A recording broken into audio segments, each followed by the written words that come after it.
Welcome back to my YouTube channel. Make sure to like and subscribe to the channel for more interesting stories like these. Now, let's get into today's story video. Confront the AP.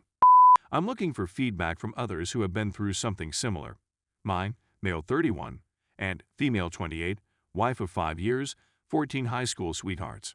I became preoccupied with graduate school and working 2 jobs. She began a new pastime, and the AP, male 4 to 5, filled the void. AP is unmarried. They had once on a vacation last month, and she instantly left me for him. I discovered via my investigation that they had never been intimate before. We'd been 1 month since D-Day. She has a new residence, and she claims she doesn't remember who he was to her. BF/GF, friend with benefits, etc. They are, nevertheless, still seeing one another. I knew who he was. He knows who I am and has bought me a couple beers. My concern is if I will be able to live with myself if I do not confront him about it. I'm certain that I'll be able to keep my cool and avoid becoming physical. I simply want to approach him and yell, "What the are you doing?" Begin conversing. I'm not expecting it. Response from him. I'm not searching for an explanation. I think all I want to say is that I'm not happy with what's going on. Thoughts? Thank you very much. For the time being, I've opted not to confront. He's a jerk who does not deserve my emotional suffering. Update 1. We're regressing. Background: high school sweethearts for 14 years, married for 5 years. She, 29 female, dumped me, 31 male, in favor of a 45M male from her pastime group. She informed me about a 6-month EA program that concluded with a PA position. She ended our relationship due to a lack of intimacy. I believe she became to the dopamine rushes she had during her EA and forgot I used to make her feel that way. She now has her own apartment, where he spends the majority of his evenings. It's been nearly 2 months after D-Day, and I'm in desperate need of assistance. We're still in North Carolina, which is incredibly convenient. My recovery seems to be reversing in the past week or so. I was in a decent position till that point, but now I can't quit hating myself. I know it's not my fault, but I can't quit thinking about things I wish I had done differently. This isolation offers me much too much free time to daydream. I eventually got to the point where I was just thinking about her for around 6 hours a day rather than the whole day, but now I'm back to 8-10 hours each day. One of our common friends asked whether it would make me feel better if they ended up marrying, as if it wasn't just a fling, but she fell in love with him. Obviously, my response was hell no. But I can't hit it out of my thoughts, as if she knows something I don't. It irritates me. I've told this buddy not to bring up the subject with me again. I know she's the one who's broken, and I was a decent husband, but I can't stop hating myself for not being the man she needed after all these years. Thank you very much. Update 2. It finally occurred, according to the second update. Background: my 5-year-old wife. We were 14-year-old high school sweethearts. Cheated on me with an older guy while on vacation with her boxing group. It had been a 6-month EA, culminating in a PA and her leaving me for him. I'm now going through a divorce. Update: in 4 months I can't help but giggle at the insanity of 2020, and we're only halfway through. SDBXW and I have been NC for about 3 months. Our divorce papers have been filed uncontested, and our hearing date has been set for the end of June. Theoretically, it should all be finished shortly. She's been telling everyone that they're no longer together because she fell in love with someone else. Doesn't it sound romantic? Of course, she decides to leave out the whole cheating portion. Overall, I've been feeling great. As much as I despise the quarantine, it forced me to remain at home and grow accustomed to being alone. I now look forward to my alone time. On weekdays when I work from home, I have a highly productive and healthy schedule that I follow. I've gone on around 8 dates with a beautiful new lady who is overjoyed to be with me, and it feels great. NRE really feels like a drug, but I have the foresight to recognize that this is what these sensations are. This is the simple part. I've been very honest with her about my circumstances, and she's been quite understanding. When I'm having a difficult day, typically brought on by a dream, I tell her that I need some space that day, and she's quite understanding. After 3 months of NC, my SDBXW contacted me saying, "Hey, I was just checking in to make sure everything was well with you. If you need to speak to someone, I am available." For want of a better description, this message truly messed with me. I'm sure most of you can identify. I felt grief, rage, uncertainty, and everything in between. I had a few responses typed down, but I erased them all as well as the content. I'm pleased I did it now. Then today, when I contacted her about some issues, I continued receiving emails from our former bank. She apologized once again, saying, "Sorry about that. If you don't want to chat, I understand, but if you want, please know that I am here for you." Again, erased with no response. No contact is really the only option. It's natural for me to want to read into these messages. I wonder whether things with old guy dipshit are finally coming apart, or if she has something she wants to tell me, or if she heard I'm dating someone else.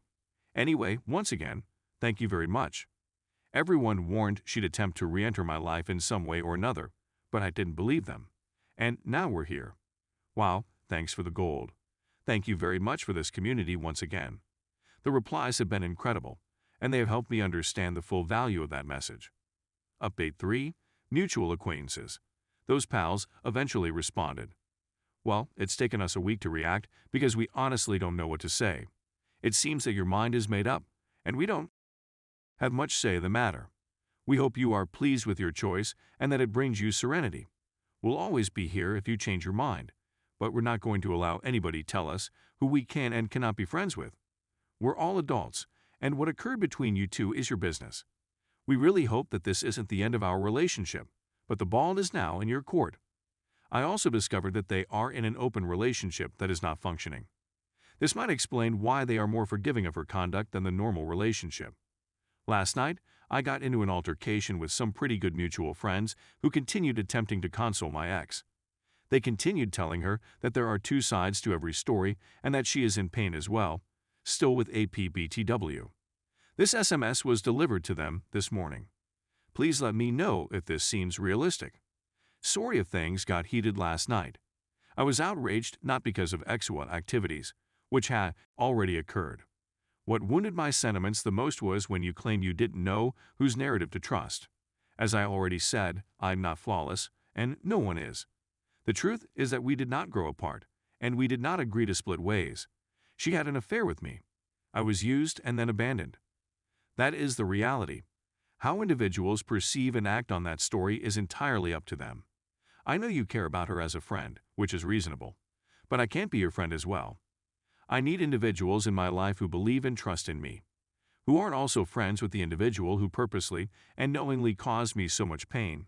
I'm not asking you to choose sides. You've already said that you won't. But this continual straddling of the fence does not work for me.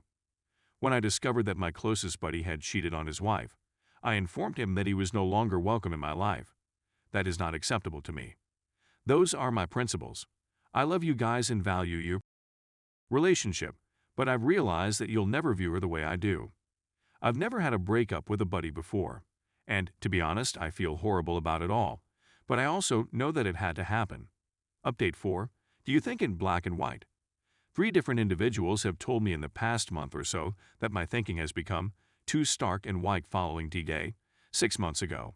Every time, the context has been different, and I wanted to check in with the community to see if I'm overreacting. The first is clearly with my ex-WW. When I tell people that I'm not, yet, prepared to forgive her for what she did, and that I will never speak to her again, especially while she's still with her AP. Some friends, from whom I have since separated, tell me that she is suffering too, and that I am being too callous about someone I used to love. I let go of the aforementioned friends because they continued attempting to justify my ex-WW conduct based on what she told them. They also continued to provide her updates on my life even after I requested them not to.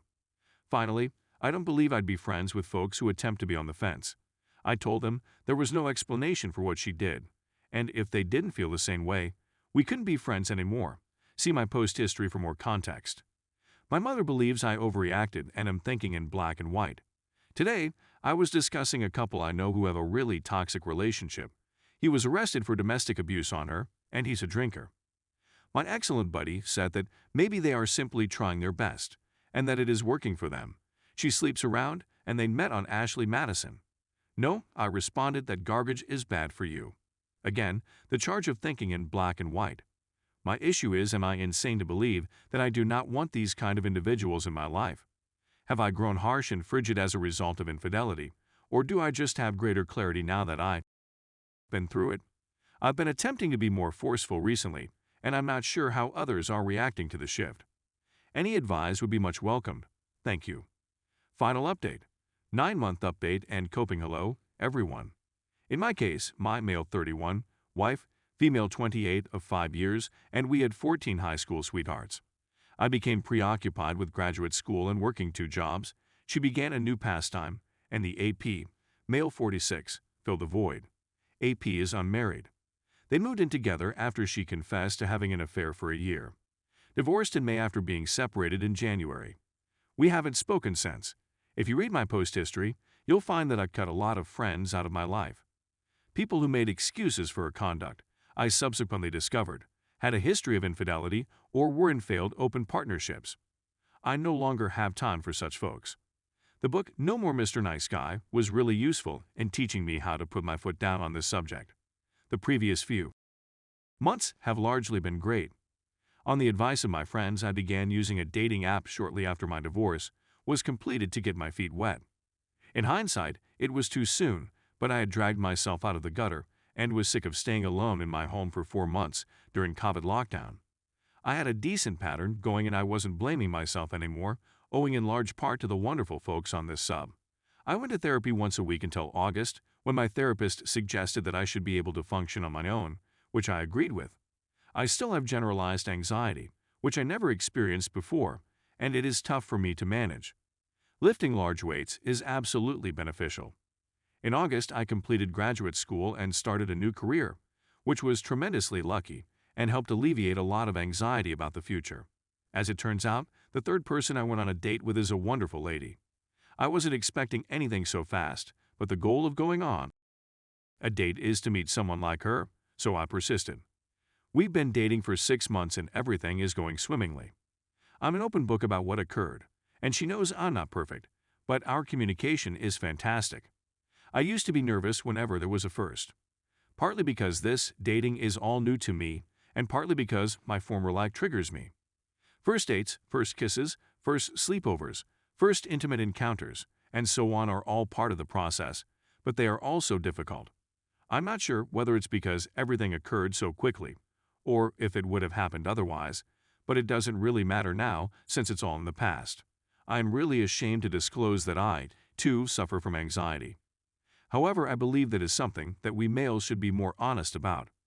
Fortunately, my GF has been wonderfully supportive and understanding, but when it occurs, I'm quite critical of myself.